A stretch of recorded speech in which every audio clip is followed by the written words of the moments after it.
Here I have CATERPILLAR S50 and let me show you how to change language on the following device.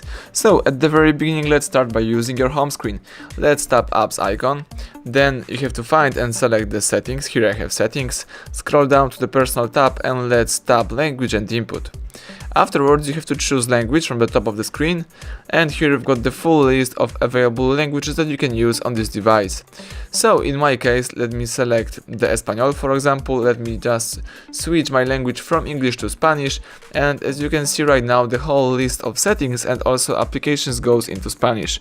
If you would like to go back to previous version, just tap apps icon, find and select ajustes, then you have to scroll down and let's choose idioma y introducción de texto. Tap idioma one more time, and from the following list let me choose English, for instance from United States.